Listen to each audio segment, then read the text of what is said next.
Gorbachev is a controversial figure in modern history. To some, he is the man who ended the Cold War. To others, he is the leader who oversaw the collapse of the Soviet Union. But this reputation is not entirely fair. Mikhail Gorbachev never wanted to destroy the USSR. In fact, he deeply believed in the communist project and sought to save it. When he rose to power in 1985, he inherited a system that was stagnating, politically rigid, economically inefficient, and internationally overextended. Gorbachev understood that the Soviet model could not survive unchanged. So he introduced three major policies that would define his time in office. First, he announced that the nations of the Warsaw Pact were free to choose their own path. In the past, uprisings in Hungary and Czechoslovakia had been crushed by Soviet tanks. Under Gorbachev, this would no longer be the case. This declaration signaled the beginning of the end of Soviet control in Eastern Europe. One by one, Poland, East Germany, Czechoslovakia, and Hungary slipped out of Moscow's orbit even before the USSR itself fell apart. Second, Gorbachev introduced Glasnost, meaning openness. For the first time, Soviet citizens could criticize the government openly. Newspapers could discuss corruption. People could speak their minds without as much fear of repression.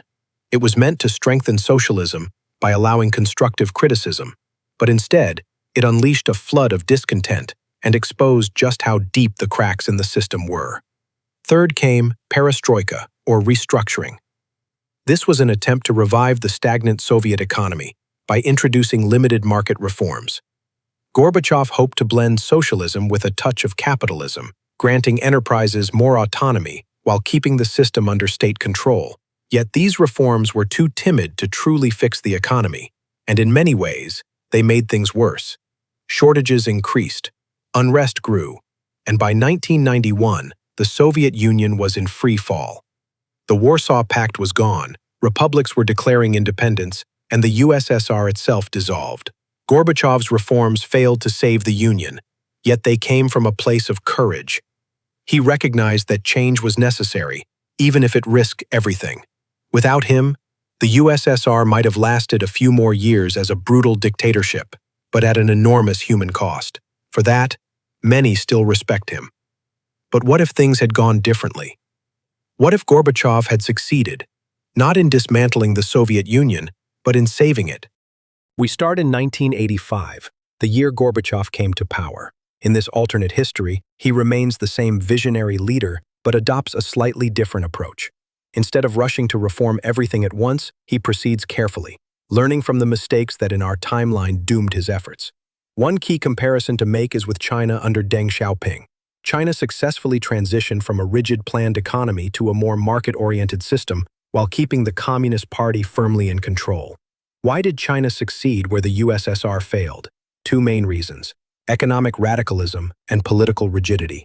China's reforms were sweeping, and while its economy was weak and had little to lose, it embraced market mechanisms quickly. Politically, the party never loosened its grip, even brutally suppressing dissent when necessary. Gorbachev, on the other hand, tried to reform both the economy and the political system simultaneously. This proved fatal.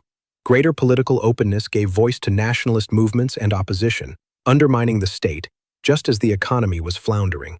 In this alternate timeline, Gorbachev learns from this lesson. He still seeks to reform, but he starts by focusing almost entirely on the economy, while keeping tight control over the political system. Glasnost is delayed. The media remains restricted, and republics remain under central control, at least for now. Gorbachev's economic reforms in this scenario are also more radical. Instead of clinging to central planning, he scraps the inefficient production targets that suffocated innovation. State-owned companies gain full control over their production and pricing, with the state only stepping in to issue broad directives. Subsidies to unproductive industries are cut, allowing inefficient enterprises to fail while the strongest ones modernize. These changes are painful.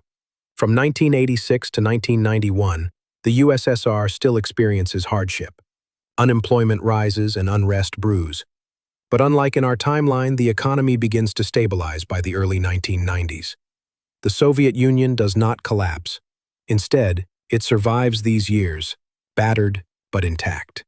The Warsaw Pact, however, is abandoned. Gorbachev allows Eastern European nations to go their own way, recognizing that holding on to them is draining Soviet resources. This decision is unpopular among hardliners, but ultimately saves the USSR from overextension. By 1991, the Soviet Union in this timeline has not collapsed. The Cold War is effectively over, with Gorbachev successfully negotiating arms reductions and improved relations with the West. While the USSR loses its Eastern European satellites, it avoids internal breakup. The constituent republics remain within the Union, held together by a mixture of economic reform, political control, and promises of gradual autonomy. The early 1990s are still difficult, but a new lifeline emerges: oil and natural gas exports. Europe, hungry for energy, turns to the USSR. By investing heavily in resource extraction and pipelines, the Soviets gain a steady stream of revenue. This doesn't solve all problems, but it provides the cash needed to rebuild. With the economy improving, Gorbachev finally begins to open the political system. Slowly, freedoms expand within the Communist Party first, allowing debate and limited competition.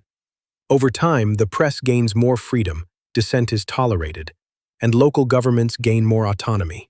These reforms are gradual enough to avoid the chaos of the early 1990s in our timeline. By the 2000s, this alternate Soviet Union resembles a hybrid, economically similar to a less successful China, politically freer than Russia today, and far more stable than the post-Soviet states of our world. The citizens are not fully free, but they are richer, more optimistic, and increasingly hopeful about the future. As the 2000s progress, the USSR becomes an energy powerhouse, exporting oil and gas across Europe and Asia. Relations with the West are warm, as Moscow no longer seeks to dominate Eastern Europe by force. NATO expands cautiously, with agreements limiting foreign troops near Soviet borders. When the 2008 global financial crisis hits, the Soviet Union weathers the storm better than the West, thanks to its energy-driven economy. Confidence in the Soviet system rises. By 2010, it is clear the USSR has not only survived, it has adapted. How would this change global history? The Soviet Union remains the world's second or third superpower, depending on China's rise. Economically, it ranks among the top 4 nations, richer and more stable than Russia today. Politically, it evolves into a unique system, not fully democratic, but far freer than the rigid authoritarian regimes we know from history. Internationally, the world is less unipolar. The US does not dominate the 1990s and 2000s to the same extent. NATO expansion is slower, and Europe leans heavily on Soviet energy. Conflicts in the post-Soviet space, from Chechnya to Ukraine, never happen, because the USSR never dissolves. In this alternate history, Gorbachev saves the Soviet Union not by clinging to the past, but by reforming it carefully and strategically. The USSR survives into the 21st century as a more open, prosperous, and stable state. It avoids the chaos of the 1990s, the oligarchic takeover of Russia, and many of the conflicts that shaped our world. But questions remain. Could such a state truly last? Would reliance on oil and gas eventually doom it to stagnation? Would future leaders stay on Gorbachev's cautious path, or return to authoritarianism and militarism? History leaves these questions unanswered, but imagining this world gives us a glimpse of how different things might have been if Gorbachev had truly saved the Soviet Union. Don't forget to subscribe to What If Archives and stay curious. What alternate history should we explore next? Comment your ideas below. The most liked suggestion will be the topic of our next video.